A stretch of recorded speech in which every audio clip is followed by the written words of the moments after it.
Bonjour à tous et bienvenue à ce nouveau Good Morning Market. Nous sommes le lundi 13 mai 2019.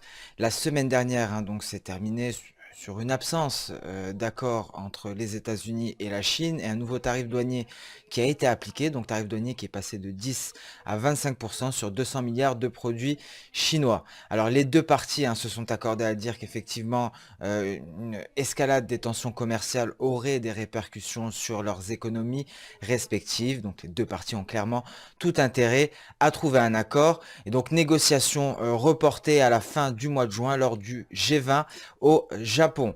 Nous allons passer donc sans plus tarder au calendrier économique de la semaine.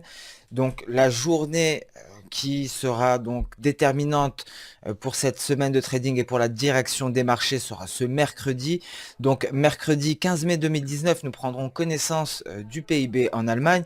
Il faut savoir que l'économie allemande inquiète en zone euro et donc les investisseurs attendront avec impatience cette publication. À 11 heures, nous prendrons connaissance du PIB en zone euro. En début d'après-midi au Canada, donc dès 14h30, nous prendrons connaissance de l'indice des prix à la consommation.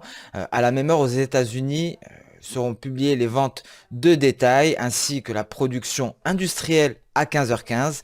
Puis enfin, à 16h30 aux États-Unis, la variation hebdomadaire des stocks de pétrole. Voilà pour ce mercredi qui, vous l'aurez compris, sera décisif.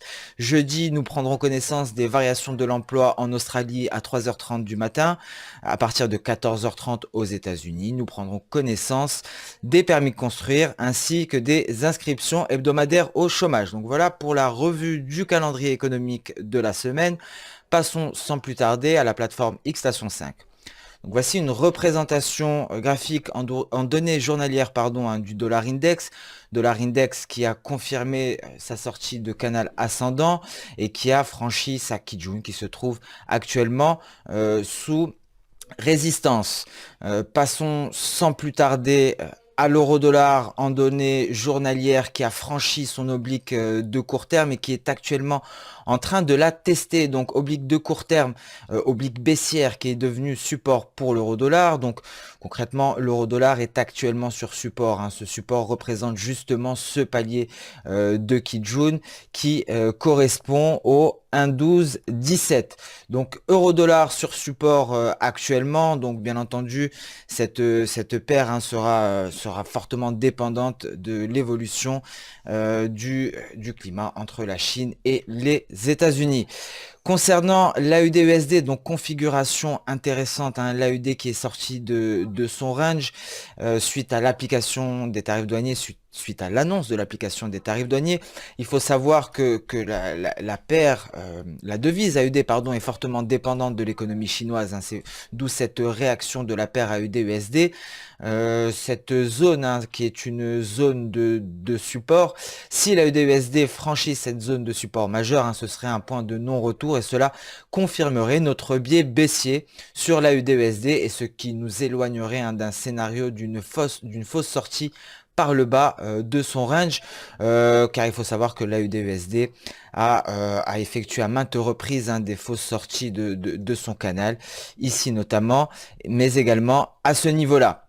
Donc un AUD-USD qui est actuellement de travailler son support. Configuration similaire sur le NZD-USD qui est sorti également de son range et qui est sur support actuellement. GBP-USD, donc c'est une paire, le câble, nous l'aurons sous surveillance cette semaine. Il faut savoir que les discussions reprennent au Parlement britannique. Donc nous attendons à de la volatilité sur le câble, sur le GBP-USD qui est actuellement sur support.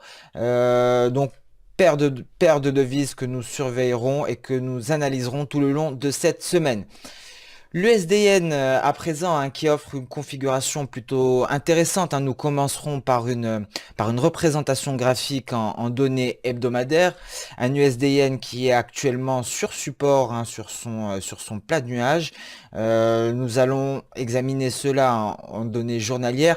Nous allons d'abord constater cette oblique, cette tendance haussière qui dure maintenant depuis 2016 en données hebdomadaires. Donc passons immédiatement sur une représentation graphique de l'USDN en données journalières. Vous pouvez le voir, ce niveau de support qui est travaillé représente en fait sur l'USD-Yen, ce niveau représente ce plat de nuage. Donc c'est un gros niveau que l'USD-Yen travaille actuellement. Effectivement, une cassure de ce niveau confirmerait, nous donnerait un signal baissier et l'USD-Yen pourrait aller chercher cette oblique. Nous allons aller voir cela plus dans le détail sur une représentation journalière. Donc vous voyez ici ce niveau qui représente notre plat de nuage hebdomadaire. Étant un niveau hebdomadaire, c'est un niveau bien entendu qui est beaucoup plus fort qu'un niveau journalier par exemple ou un niveau H4. Donc voilà le niveau que nous avons sous surveillance. Un franchissement de ce niveau donc serait un signal baissier sur l'USD-Yen et on pourrait l'USD-Yen pourrait aller chercher son oblique, pourrait aller chercher sa trendline de long terme, donc pourrait atteindre ces niveaux là. Donc voilà pour l'USD-Yen. L'USD-CAD quant à lui qui est toujours en dehors, qui était sorti de sa figure en fin de mois d'avril et actuellement en support sur le haut de sa figure. Stand-by pour l'USD-CAD, nous le gardons sous surveillance également. Nous allons placer sans plus tarder au marché des actions, donc les indices boursiers, le DAX 30 qui est toujours en forte correction et qui évolue en dessous de sa Kijun journalière.